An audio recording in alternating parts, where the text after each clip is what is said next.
All right, welcome everyone to tonight's virtual event featuring Wente Vineyards. My name is Shannon and I'm a part of the New Hampshire Liquor and Wine Outlet social team. Tonight, I'm very excited to announce that I am joined by Aly and Niki Wente of Wente Vineyards.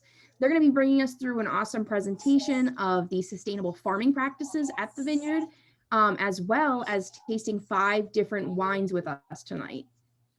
So in addition to Aly and Niki, we also have Lisa Goslin of the New Hampshire Liquor and Wine Outlets Wines marketing team. Lisa's going to be here to answer any and all of your questions regarding availability, as well as some inventory of the Wente wines in our stores. So please be sure to leave questions for her. And then I will say she might jump off, to be determined. We have a storm coming through, so she might go MIA momentarily, but I'm sure she'll join us right after. And then for those of you that pre-registered tonight, we are going to be giving away a really cool prize. It's going to be a bocce ball set, which I don't know if any of you have ever played bocce ball, but it's super fun.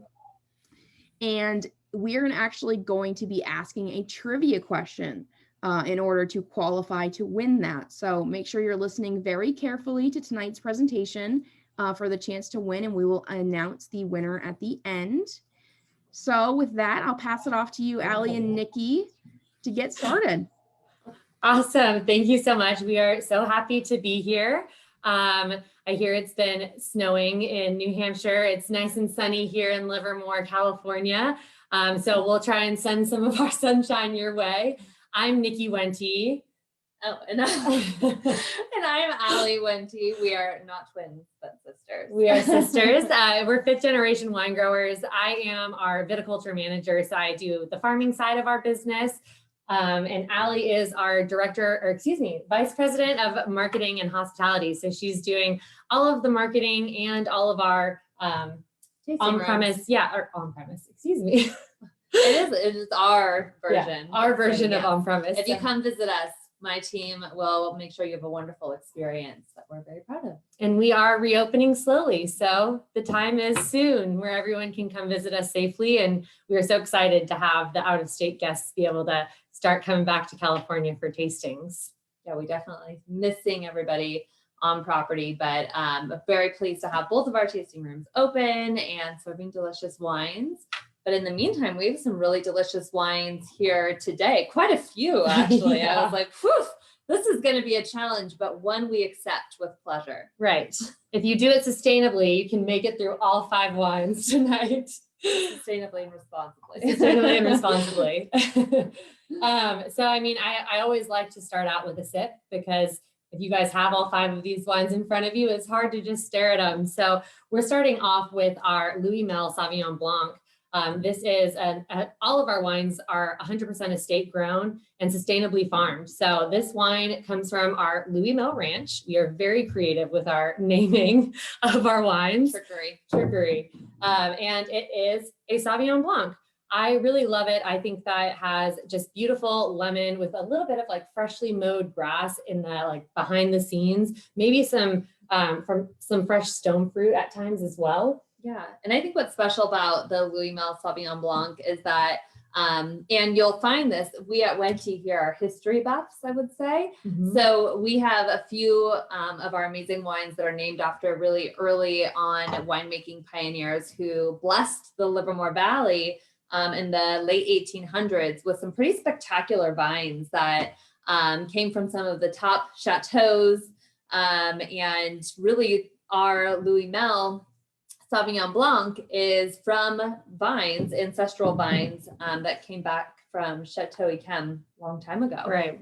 Yeah. So beautiful Sauvignon Blanc and Semillon that makes up part of this blend are all historically originated from that area of Bordeaux, which is really awesome and fun kind of ode to history and an ode to sustainability, because you wouldn't be able to have those vines still today if you weren't thinking about how to protect the future. And why we keep touching on sustainability, for those who haven't picked that up, is that tomorrow is Earth Day. Yay. Yeah, and Wente Vineyards has been around now we're 5th generation. So we have been in operation now 138 years. That's right. Like I keep losing track Right. of the years. Math is hard for her. Math is but hard, which is funny because I think I used to be good at math, but then when you stop Just doing science and farming. Yeah. For you. well, that's because I live that every day. But the math I don't do quite as much anymore with my built-in calculator in my cell phone. But anyway, so we've been around for 138 years now. So sustainability really is everything that we believe in. We have every generation has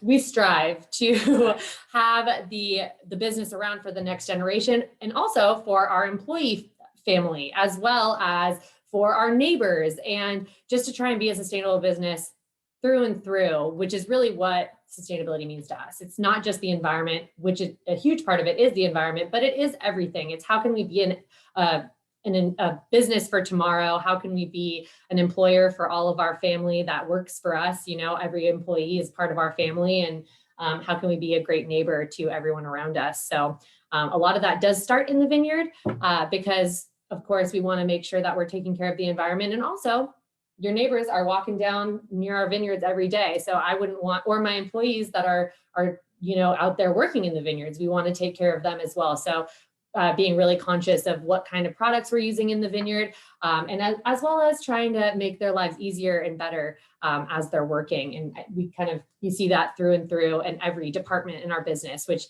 I really love. I think that's one of the things about sustainability that gets me super excited, is that you can pretty much apply it to anything, and it's just about making things better, and it's an endless pursuit. And I think the endless pursuit part really gets me going too, because it's like every day you can focus on something new or try and continue to increase your productivity or your sustainability score, and make the world a better place. And I tend to ramble. So you'll get this. We're fun-loving sisters, but I do think that on the marketing side, and we're always talking to our customers, and what we do here is and Niki hit on it, so I just want to help explain it a little bit better, is people seem to be confused sometimes between organic or biodynamic, not biodiversity, biodynamic, and sustainability, and what are the differences. And I think the core difference, obviously there's key differences between the groups, but organic and biodynamic are really about farming practices only, and they each have their specific rules and obligations that they have to follow. And sustainability is really the only certification that absolutely cares about your vineyard practices and what you're doing to the earth as a core fundamental, but then it is the only one that expands upon it to address your commitment to employees, your community. So it really expands much further in my worldview. And I think that's also important to us, because as a 138-year-old business, of course, we care about our soil, we care about our vineyards. If we didn't have sustainable land to pass to the next generation, we wouldn't have a business, but we also wouldn't have a beautiful business and a beautiful wine country town if we weren't also thinking about our community and our employees and doing the best that we can for a holistic environment. So that's really a key differentiator, I think, between all three. I totally agree. So anyways, sustainability will be brought up on and off throughout the presentation as we go through the tasting, as we go through all the wines. Don't forget to drink. Yeah, don't forget to drink. Yeah, we'll talk. Yeah, so you make sure you're getting your sips in. Right. But this wine, just to go back to it for a little bit, it is aged in stainless steel tanks. We want to really hone into that freshness and not get too much oxygen in and out of the tanks, which is what barrels do because they're porous. So that's kind of how we make this wine. We're really focusing on freshness and just the purity of fruit in that Sauvignon Blanc. We want you to really be able to pick up those Sauvignon Blanc true to varietal characteristics and just enjoy some of that freshness. It's perfect when it gets warmer. So maybe not the perfect wine for today, but the next wine I think is pretty great for today. For all occasions. Perfect. Yeah, and what I love about this is you actually get a slight minerality too, which I think kind of goes back to the soils in Livermore where we're growing it. Yeah. I'm going to Riesling next. Yes. Just want to make sure I do whatever she says. I think that's the order we picked. All right. So Riesling as our next wine that we're going to go through. So this one is a semi-dry or slightly sweet, I guess you could say. But is it, what we call it, semi-dry? Okay. Yeah. Semi-dry Riesling. And so really it's a very subtle hint of sweetness, because I know some people really are scared of Rieslings because they think they're overly sweet, and then others don't want to try the Riesling because they think it's too dry. And I think that this one does such a great job at kind of just bridging that gap. It's a really beautiful wine and kind of everything I know and love in a Riesling. And it kind of appeases both categories of people, anyone looking for something that has a little bit more sweetness and those that really don't want a sweet wine. This kind of can be both of those things for you. So our first one that we tried, the Louis Mel Sauvignon Blanc, was grown in Livermore, or is grown in Livermore. And this wine is grown in Monterey County, and Arroyo Seco is the sub-AVA. So we started growing there in 1962. And that was actually a big push for sustainability of our business when we bought the land there. So originally we were just in Livermore, and because of our proximity to San Francisco and the Bay Area, there was a great rail station that was right through Livermore, so you could transport goods in and out. The property taxes started to get a little out of control for people like us, like farmers. A lot of our land was now being taxed at the highest and best use for the land. So if someone came in and built a giant estate, huge mansion, our vineyard land or our cattle land, even next to that, would be taxed at the same rate. So we were about to get priced out of the Bay Area, and we were trying to figure out how we could continue our business ventures. Where could we go? So we, with a couple other growers like Mirasu and a few others, went down to Monterey area and found just this beautiful piece of land right along a river down in Monterey County. Right on the other side of a mountain range is the ocean. So you're probably 5 miles as the crow flies from the ocean, but you have this beautiful big mountain range that's kind of keeping all of the nice temperature that to get the grapes ripe. San Lucia Highlands. Yeah, the San Lucia Highlands, exactly. That's that mountain range that we have there. Just to put you in that place. Right. Pacific Ocean, San Lucia Highlands, right. Monterey Bay. About 2 hours south of San Francisco, driving. And it was just the perfect land for wine grapes. It is a little bit of a cooler climate. I called it the all-day fog. I saw someone comment about morning fog. So that's our Livermore Chardonnay. If we had a Chardonnay down in Arroyo Seco that isn't on the Riva Ranch, I would call it. I was looking at her like, oh, we do. Yes, but that is a single vineyard Chardonnay that we'll get into next. But I would call it the all-day fog because it's foggy all day. It breaks at like 1 to 2, and then you get maybe a couple hours of heat before the winds come ripping through. So very windy, nice and cool, perfect for Riesling. And kind of ties back to our German roots. So we did come from Germany back in the 1800s. We originally great grandfather hailed from Germany back in the 1800s, and we've been in here ever since. Yeah.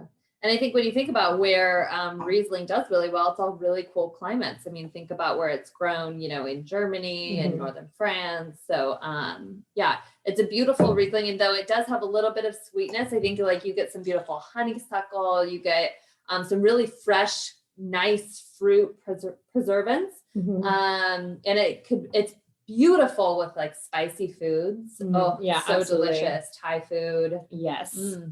Spicy noodles. And I always get like a nice like wet stone nose, which it's hard to describe anything different. It's like the smell of water on stones. It's really what I smell. And I really love. Like reminds you of the river. Absolutely. Where it's coming from. Absolutely. And it is called Riverbank Riesling because it does have that nice terroir to it. So in the vineyards, we really do focus on a lot of different techniques to try and conserve water as much as possible. And I think that really holds true for this wine in particular, because the more you stress out this Riesling, the quicker that it will ripen. And one time we actually didn't pick our Riesling until January 1st of the next year. Part of that was because they were making a late harvest, like sweet wine. And part of it was because they just wanted to say they picked grapes first my dad was the vineyard manager at that time. They just wanted to be the first person in the new year to pick grapes. So they did it on New Year's Day. But it does take a long time for these grapes to ripen. So a little bit of water stress and monitoring the vine. So you're keeping an eye on vine health while giving it some stress by not over irrigating is really great for Riesling, as well as a lot of red grapes. So what we do in the vineyard to try and focus on sustainability while stressing the vineyards appropriately without causing any long-term damage or vine health issues by not giving them enough water is we use a lot of technology in the vineyard. So we have sat flow sensors, which basically are couplings that wrap around the cordon, so the arm of the vineyard, and it will actually monitor how much liquid is being brought up through the roots into the plant itself. So you can see when there's sat flowing through the xylem, and you can see when there's nothing moving at all. And on the times that there's nothing moving, you know that your vine hasn't had water for as long as it stopped moving water through the vine. So after you've stressed it for the appropriate amount of days, or if you're going for a no stress part of the season, you would turn on the water as soon as you see that the vine is done drinking. And then we also use evapotranspiration sensors. So instead of being on the plant itself, it's actually right above all of the green vegetative growth, and it's releasing water from the leaves. So as the plants respire, you're seeing how much water is actually coming out. And when there's no more water coming out of the leaves, that means that there's no more water left in the vine. So you're able to turn on the water in that sense. And that sensor is called a Thule sensor. So we have all this different technology that's really focused on water conservation, because in California, it's such a severe shortage that we have of water. This year, we're currently at 5 inches of rain this whole year, or the whole winter so far. Since November 1st, we've gotten 5 inches in Livermore. So that's really low. Last year, we only had about 8 inches total. Usually we're at like 17 inches. So it's been a dry couple of years. So water conservation is super important for the sustainability of our business, as well as California's wine business and agricultural business as a whole, and the world. It's not a resource that we can just magically create. So huge part of trying to focus on not only quality, but also how can we be better for the next generation after us. Yeah, and I think what we do with water, really understanding, what individual vines actually need water, rather than just turning the sprinklers on or turning mass irrigation on. We don't do that. It's the same way that, if we need to apply fertilizer, we spot treat exactly where we see that something's needed. Mm-hmm. And we do that with our own organic compost that we make from the grape pumice. Yeah. All of our organic compost is actually in Livermore, but I was just talking about generalized practices that we have. Yes, we do compost. It's actually kind of a fun job to make the compost, because it also involves the community. We have a neighbor that composts her horse manure, and she brings that over to mix in with our pumice. And I know that sounds weird that we have someone bringing over composted manure, but it really does make a super nutrient rich compost that we can apply to our vineyard and actually be adding back more than just, a bare minimum amount of organic matter and nitrogen. So it's really nice to have those kind of relationships and be able to be, a give and take system where we help her, she helps us. Perfect. Yeah. Ready to move to the next? Yes. And don't mind us, we have our little dump bucket, because as we said, this is quite a challenge with the number of wines, but I have a Who's in charge of drinking the dump bucket at the end? Oh God, that'll be my husband. We're making a concoction. We'll just lie to him and tell him that it's some new blend we're trying out and see what he says. We'll let you guys know how it goes. Terrible. That's terrible. Well, now we're going to move on to one of our personal favorites, and a favorite of many others. And the namesake of, I think, this tasting here. Yes. The Riva Divas. Yeah, we classify ourselves as Riva Divas. And there's also a group of Riva Stevas. That it's for anyone who doesn't feel comfortable with the Riva Diva nickname. You can be a Riva Steva. Riva Steva is perfectly fine. It's available to you to use. No copyright. You guys go ahead, call yourselves Riva Divas, Riva Stevas. We love it. So this is the real reason that we want to be sustainable, because we need this wine forever. No, but all jokes aside, we both have really loved this wine. We both love Chardonnay, and I think that really pulls back to our heritage of being kind of what were known as the first family, the first family of Chardonnay in California. We love Chardonnay since 1908. Since 1908, when we started planting it. And I know that I was on here a few months ago for the Around the World series that you guys were doing. And I talked a lot about the Wente clone history and just how proud I am to be a part of the legacy, and how I'm so excited about continuing to have our heritage vines on our property, and in the tasting process and all the fun things that we've done, and how widely planted and spread it is. And I heard that people were talking about it in the next episodes of those different tastings. So that's awesome. So cheers to everyone who tuned in last time. Cheers. And cheers to some Riva Divas. That's us. That's us.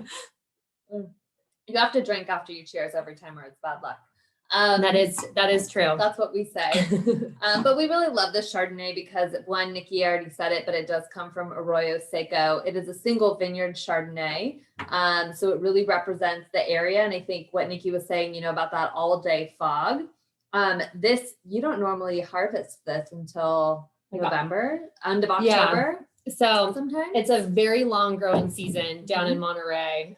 As I mentioned with the Riesling, it can get really extended, but for Chardonnay, we're picking that normally. We're not doing a late harvest Chardonnay by any means. And we didn't harvest this wine until October 15th. That was the first day for harvesting our Chardonnay in Arroyo Seco last year. What day did you harvest Morning Fog? Morning Fog, we started harvesting like September 7th. And Morning Fog is our Livermore Chardonnay. So you can see the difference between the two appellations, because it's so cold because of the fog that's there forever, and only the couple hours, if any, of warm weather that this is getting. The berries hang on the vines for that much longer. It takes that much longer for it to ripen, and it really produces these rich, ripe, concentrated tropical fruit flavors, which makes it such a different, unique, beautiful style.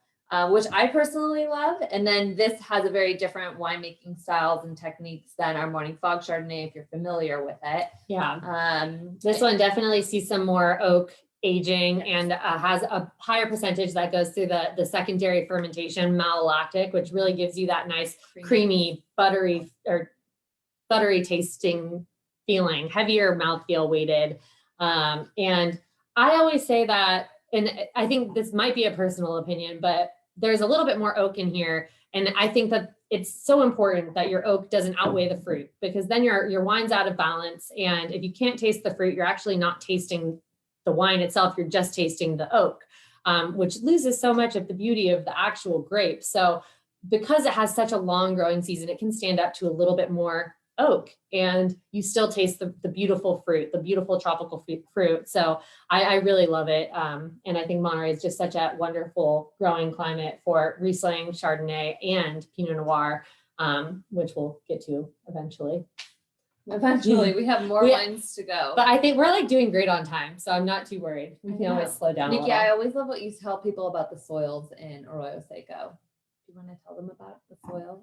Are you talking about the potatoes? Yeah. Oh, so in Arroyo Seco, we call the soil, we have a lot of Arroyo Seco potatoes in the ground, which are like giant rocks. They're not real potatoes, but it's really an amazing sort of visual thing that you can see our vineyards are right along the Arroyo, so right along the river. And that's where we grow mostly the Pinots, are like right hugging up against it, because the soil is like white chalk, giant potatoes in the ground, and really well drained, great stressing soils for some Pinot Noir, and Chardonnay can handle a little bit heavier soil. So as we move away from the Arroyo, your soils go from like a chalky white to like a little bit of lighter brown. And that's where we plant the Chardonnay. It's like almost like a reddish light brown. And then as you keep going further away from the vineyards, the soil gets dark brown, and is so nutrient rich that you don't plant vineyards there. Instead, there's row crops there. So it's like one of the craziest things. Yeah, there's lettuce everywhere. There's beans. There's broccoli. They just did a broccoli harvest a couple weeks ago when I was down there. So it's just crazy to see the soil change. You can like visually see, and it's almost like that easy to go in there and be like, I would plant Pinot Noir here, Chardonnay here, and I'm going to start a vegetable farm right there. And it's a really amazing climate for all of it. And it's so different than, some of the other AVAs that I visited, and even Livermore. Livermore, we say we're urban farmers. So we're farming around houses. There's a lot of activity. There's big highways and roads everywhere. In Arroyo Seco, you're farming alongside farmers. There is no other, you find a house like once every 5 miles. Like if you're living out there in the middle of a vineyard, you're by yourself. You're farming it. Yeah, you're farming that Farming vineyard.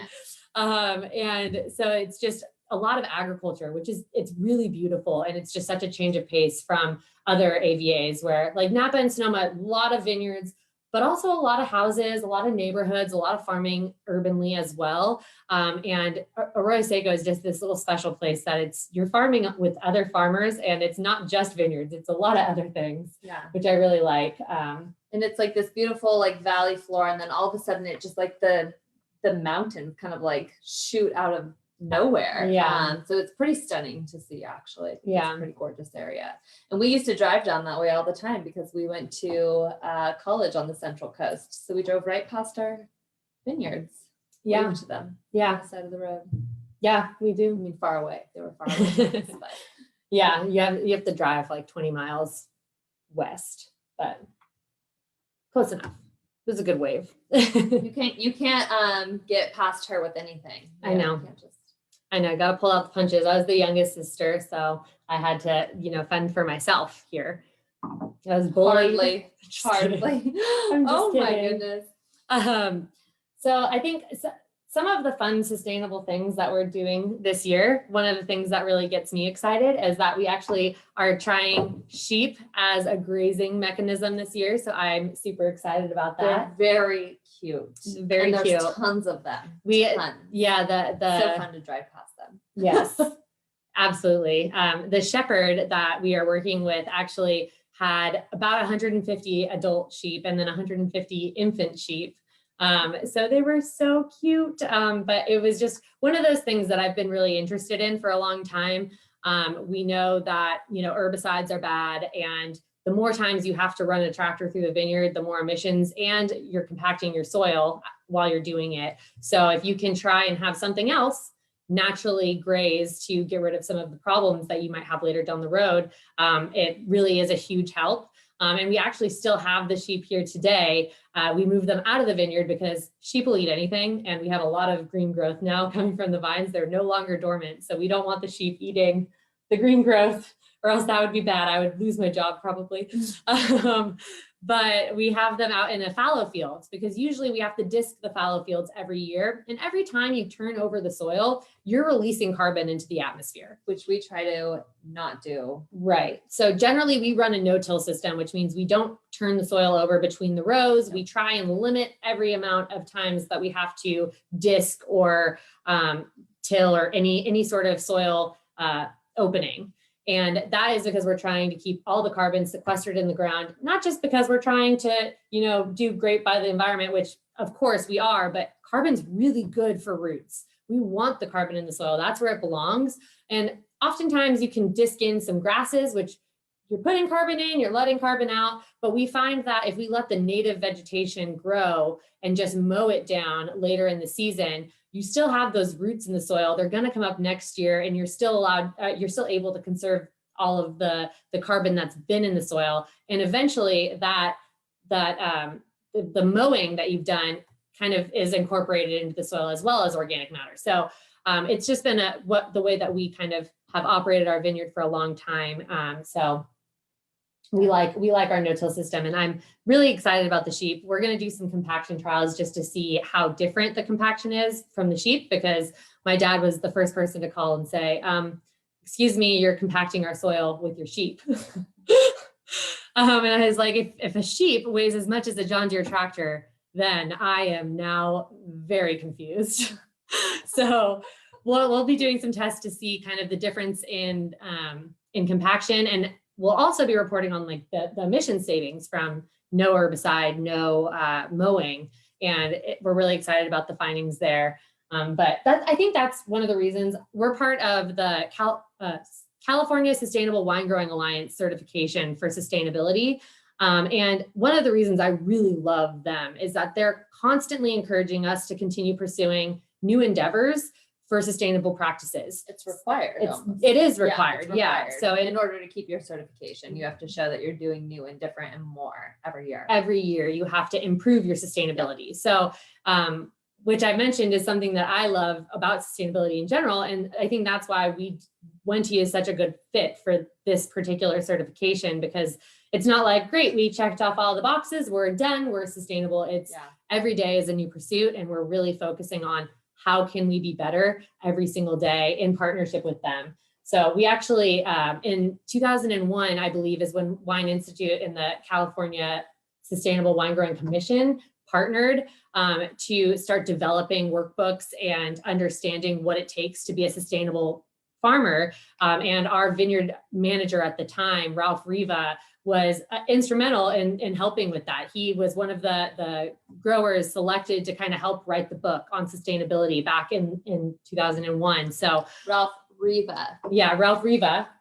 namesake of this wine. His family actually owned Riva Ranch before we did. So we purchased it from them, and we also asked him to be a part of our team. And he was a part of our team for, like 45 years, something like that. Great vineyard manager, awesome guy. Still today is an amazing guy. He's now, he doesn't want to retire no matter what he does. He's selling fish fertilizer now to try and continue to help push sustainability. But so fertilizing with fish oils, skin droppings. It's for vineyards. You fertilize with this product for vineyards. Anyways, we'll move on. She's asking the last person who would know. We'll move on from that. But anyways, so we actually became certified in both our vineyard and winery in 2010. So we're super proud to be certified sustainable by the California Sustainable Wine Growing Alliance. Very wordy, lots of Californias.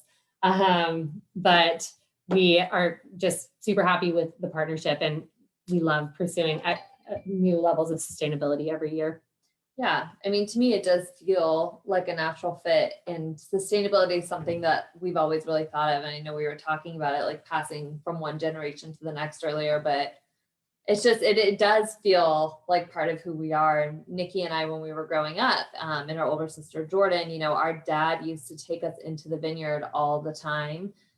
Mostly by horse. Yeah. We did a lot of horseback riding through the vineyards, and he is the most passionate man in the world. Actually, really all of the fourth generation is, but if you talk to our father, Phil, he is just like, passion is dripping off of him. And you can see that he is so proud of every piece of dirt, land, vine, grass, cow, anything that's out there, because it has such a special place and meaning.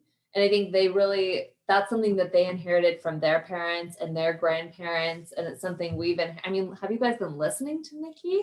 She hasn't stopped talking. Like, it's clearly passed down to this generation. And it's something that we care a lot about. And we're always looking for ways to do better, whether it's what Nikki's doing in the vineyard or what we're doing for the community. And then also, what we're doing, how we're educating people about sustainability, from my perspective, is really important too. And actually, Nikki just started a sustainable action committee, which I'm a member of her committee. And it's really designed to think not about this year, not about next year, but about where do we want to be in 5, 10, 20 years? And what are some really amazing goals and metrics that we want to set for ourselves that will challenge us? To get approved on. Yeah, right. Because some of them it costs money to make some of these changes. But when you have a 5-generation family-owned business and you want to keep it going for another 5 generations, you have to be thinking about the long game. So that's something that we are doing, and we are excited, and we've been putting some big goals down. So yes.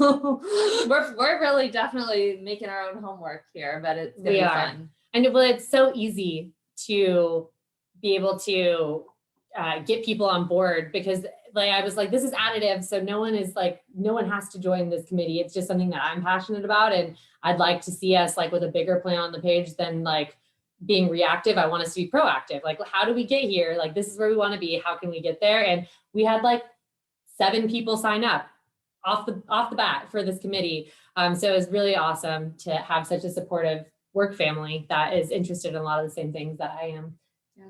Yeah, I feel like it's more than 7. But It might be more than 7. should we talk about our other Riva? Yeah. That's next on the list. The second Riva, grown on the Arroyo Seco potatoes. Our lighting, you guys, I'm so sorry, but the label is blown out. Really bright. It's really bright out there. It's bouncing off of the walls onto us. And then it goes away. I'm not sure what's happening. I know, but this is another single vineyard Pinot off the same vineyard as the Riva Ranch Vineyard Chardonnay. And as Nikki was saying, this is grown right up against the river, huge white chalky soil, huge potatoes. I love that story because I love like takeaways. I'm like, potatoes. I can visualize it. I see it. I know what it is. I mean, I've seen it, but you know, if you haven't seen it, then you know what it is. And it really helps you visualize like, oh yeah, that would be well drained, because could you imagine a stack of potatoes? But they're also like, they're very large potatoes. They're like the size of like a kitten. A kitten? Like, you know, like with the big loaf of bread cats, maybe like a corgi. Or just like a loaf of bread. Or a loaf of bread. That could work too. But we're a little goofy, but that's just who we are. Can't, it happens when we're together. We can't control like ourselves. These things they I come know. down, they come and go. They do. No, but it is true. And the funniest part about the Arroyo Seco potatoes is it's not just like a me saying that. Like, I'm a part of the Arroyo Seco Wine Growers Association. And all of the board of directors on there are like, oh yeah, like we had to remove a bunch of potatoes today. Like they're everywhere. So it's, everyone kind of refers to them lovingly as the Arroyo Seco potatoes. That make it really challenging to plant a new vineyard, because getting a stake through a potato is just not as easy as it sounds. So now you guys are on the inside scoop. Yeah. all the farmers out there are calling them potatoes. So if someone's like, oh, have you ever seen an Arroyo Seco potato? You'll be like, sure, know what you're talking about. Might not have seen it. Might not have seen it, but I can picture it. Yeah. Because I'm sure everyone's gonna ask you that question. So this wine, so some of the vineyards that we have are actually from 1962 that make up this wine, which is when we planted, or when we bought the ranch. The first year that we planted was 1962, and we actually sadly just removed that block this year. It was a really beautiful block, but we still have about 100 acres planted from 1964. So just 2 years later. But the 1962, I mean, we almost got to the 60-year mark. We were 1 year short of 60 years. I didn't even think about that when we removed the vineyard, but it had a lot of problems, and that's why I had to go. Which is particularly amazing, because a typical life of a vineyard is around 25 years. Nowadays. Back in the day, you could probably get by with 40 years. But nowadays it's about 25. So it's pretty incredible to have these really old, amazing vines that are still going into this beautiful bottle of Pinot Noir that hopefully you all have on your table and you're drinking. Absolutely. Yeah. I mean, Pinot Noir, I don't know what's my favorite, Chardonnay or Pinot.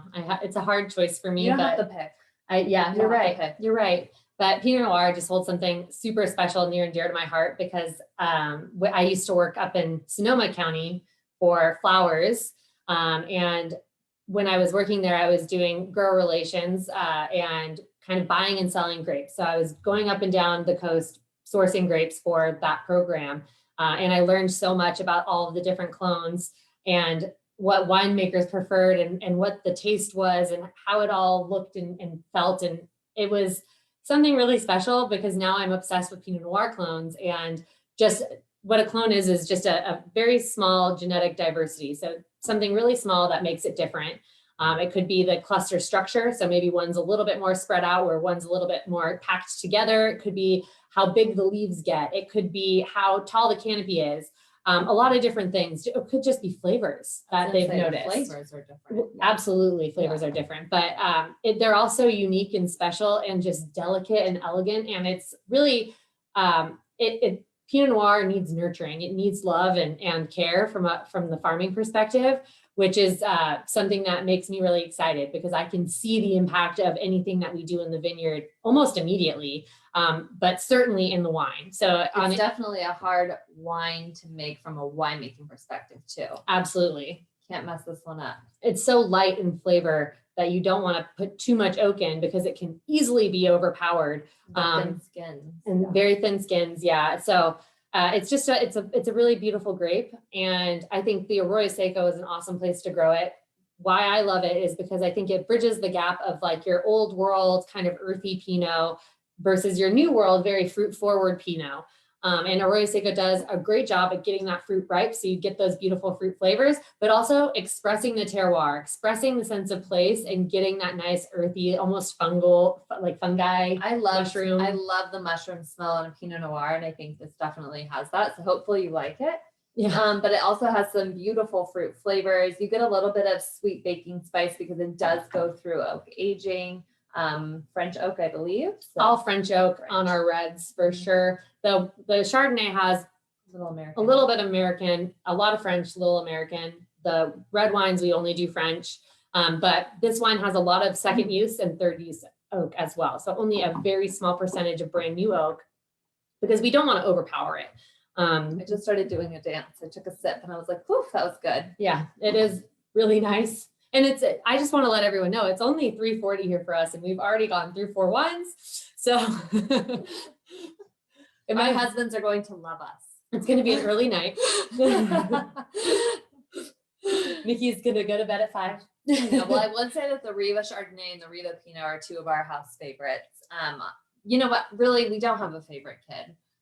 We love them all. Yeah. I mean, Morning Fog would be a house favorite for me, but I have been getting like slapped on the wrist if I pick up Morning Fog from the winery because people in the retail world want it so much that I'm not allowed to take it. It's a pretty popular item right now. Flying. Leave it be. Oh, yeah, don't touch it. Yeah. So Morning Fog is definitely hot right now, but I love that this Pinot Noir. I also just love Pinot Noirs in general.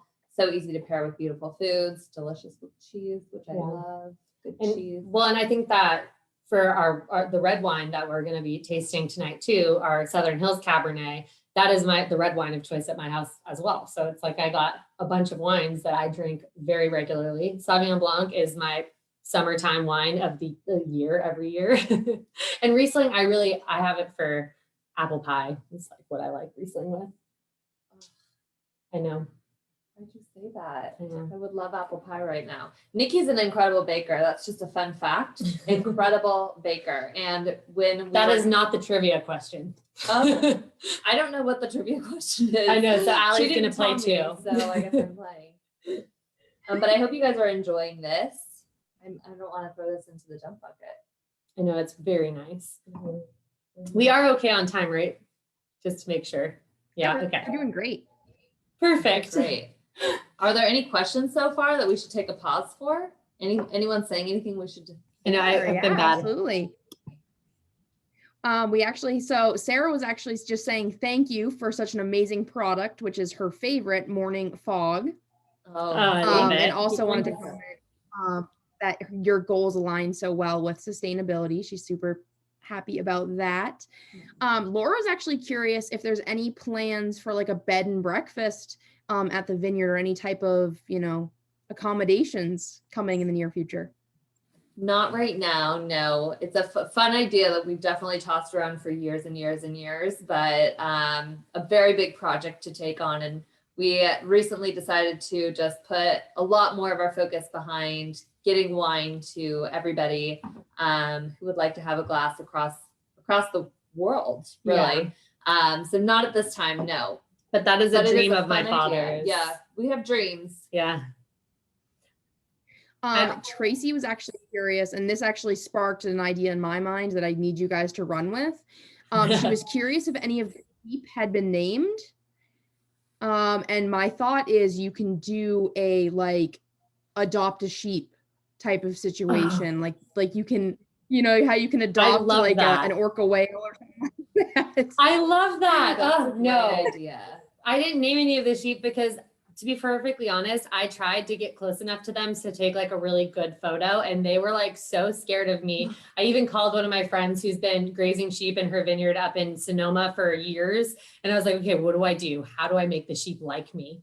And she's like, okay, you get down on the ground and you get really low, and then you really slowly move towards them. And I tried, and I had to go home and change like immediately because there's a lot of stuff Do on we the have any ground pictures after of the sheep that happening? Was Aly on camera duty that day? There's no pictures of you trying to make friends No with these pictures sheep? of me. I wish I had seen it.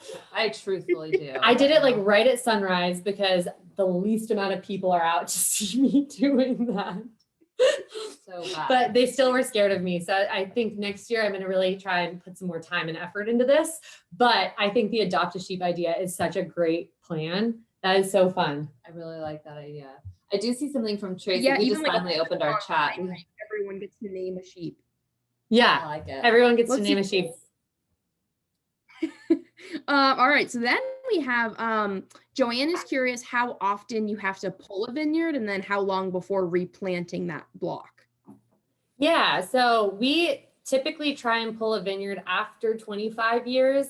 Some cases it's sooner, but we really try at least 25 years because that's kind of when the depreciation reaches the apex there. But it would be great if they lasted longer. It's just there's a lot of different issues, virus, fungal pathogens, bacterial pathogens that can impact vineyards these days and causes them to stop being economically viable sooner than they used to. Once you've removed a vineyard, I always say I'd really like to not plant for 5 years because a lot of those viruses are actually transmitted through soil-borne pathogens or illness, nematodes. So if we can let the land rest, you have a better chance of those parasites leaving. Yeah. So the longer you let it rest, and it's better for soil rejuvenation as well. But we sample our soils every year when we remove a vineyard, and we try and do some soil amending to make sure that we're giving the nutrients back that we depleted with the vineyard being in place. So 5 years, I'd say, but at times it's like 2 years and sometimes it's 10 years, and it just kind of depends. Yeah. Awesome. Well, Tom, I'm not sure if this is true, but Tom is asking, why is it that vineyards last a much shorter time in California versus a place such as like Burgundy? Yeah, great question. And a lot of that is because we weren't as strict as Burgundy has been for many years because their wine industry has been so deep rooted in history. Yeah. Ours is relatively young comparatively. So we were taking cuttings of grapevines from pretty much any place in the world and bringing them here. And we didn't have ways to test for virus or insects before, probably, 20 years ago. Yeah. People were bringing any kind of plant over from other countries and bringing in insects that we didn't even know would impact vineyards, like mealybug, for instance. I believe that came from, I want to say South America, but mealybug weren't a great pest in the past, and now they are, and they transmit a bad virus that really knocks out vineyards. So it's unfortunate that we didn't have a handle on that sooner, like France did. But I mean, we gave France phylloxera, so we technically made a mistake there because that was an American pest that impacts French varietals of wine, and why we have rootstock. So yeah, we've given everyone everything, but they put a lock on it sooner, and that's why they have older vines. Oh my gosh, I see such a funny comment from Mary. A sheep name, Savi Blanc. That is such a good one. Okay. Snaps for Mary. That was a good Shannon, one. we found your sheep name. Yeah, there you go. And I did see it. And there's people already saying they want to adopt a sheep. So I think it's a go. I think this plan is a go. It's popular. Let's see. I did see another great question. Oh, so Tracy was curious if there's any thoughts on making travel boxes or smaller size bottles. She's thinking about beach drinking. I like where your head's at, Tracy. I do. And we do make 375s of our Riva Chardonnay and our Wetmore Cabernet. And they're screw top and they're easy and they're on the go. So we do make them. So I don't know if you guys have them, but they're available. Yeah. So I love beach drinking. I'm there with you. Yeah. We have one more wine to taste still. Can you believe it? So now we're going to move over to our Southern Hills Cabernet Sauvignon. Again, you can't see the label, so I'll stop holding it up like you can. Oh, sorry, I guess I could have poured it for you. That's okay. But our Southern Hills Cabernet really is kind of like a survey of our Livermore Valley Cabernet vineyards. And the Livermore Valley is an excellent place to grow beautiful Cabernet because of the beautiful warm weather that we get here. We have really warm days in the summer, but then we also have this sweeping winds that come in around 3 o'clock that cool the valley down really quickly, and then really cold nights. So you'll hear this diurnal swing. We can have up to a 50-degree diurnal swing, and that's really excellent for especially Cabernets, because what happens is those warm days make the Cabernet berries nice. That helps them develop their flavors, helps the sugar level rise, gets them nice and delicious. But then the coolness stops that ripening, and it keeps the acidity. It gives them some really beautiful structure and tannin behind it. And I'd say in Livermore, we have a really gentle kind of finely woven tannin compared to some other AVAs. Like if you put, an Oakville versus a Livermore Valley Cabernet next to each other, a very different tannin structure with our Cabernets, which I think makes ours very approachable and very easy to drink, and, not as drying in the mouth. And that's just, I think, a very pleasant experience. I would agree. So we always try and focus on how to make the wine really well balanced. And I see a question, do we ever get snow? We actually do on the very tops of the hills in Livermore. We had one snow this year, not where the vineyards are. I think our highest vineyard point is at 850 feet. And I think we're getting snow at like 1,500, 2,000 feet. So not quite where we are, but pretty close. You can see it from the vineyards, which makes for quite a beautiful photo.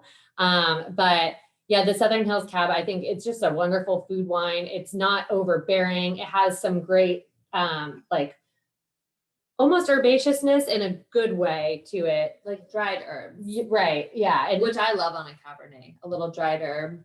Because it's really trying to be that true Cabernet. And so I think it does a really great job. And it's such a food-friendly wine that it makes it really fun to pair with a lot of different things, from, chicken thighs to a big steak. I love chicken thighs and steak. Also, again, with the names, we are not tricky. It is grown on the southern hills of the Livermore Valley, the southern facing hills, which is kind of beautiful because you can see these beautiful rolling hills in Livermore, and our Cabernet's growing right up them, and it's the perfect aspect to the sun that's giving it that delicious ripeness, but then not burning the berries, keeping them nice and preserved, right? Which ultimately is creating this outstanding wine. Yeah, which does also go through some oak. Absolutely. And the sun kind of goes across our southern hemisphere here. So it's the southern hills are facing north, and then the sun's kind of on the backside. So it does give some really nice natural shading of the vines. So you're not overexposing them to sunlight, no matter how many leaves you remove when they're on that nice slope. And then again, that wind that we get from San Francisco, we have the largest wind farm, not Wente, but the Livermore Valley has the largest wind farm in California on the hills on the east side of our valley, because there's such a vacuum effect of air coming from the cool San Francisco to the warm central interior on the other side of the hills. I thought you almost just like grab my face. Gonna punch her in the face on accident. Sorry. More like a tickle, but yeah, okay. The wind pull really is so strong that we have this huge wind farm of windmills all across the backside of the hills. And it's really wonderful to see when they're all working, just in terms of sustainability. They're very expensive. We've looked into getting our own wind turbines. They're very expensive. Well, and I think that actually is a good point to make, is that, the Livermore Valley has a really unique orientation as a valley. So we are going from west to east. And so Napa Sonoma is north to south. Monterey is north to south. Paso Robles is north to south.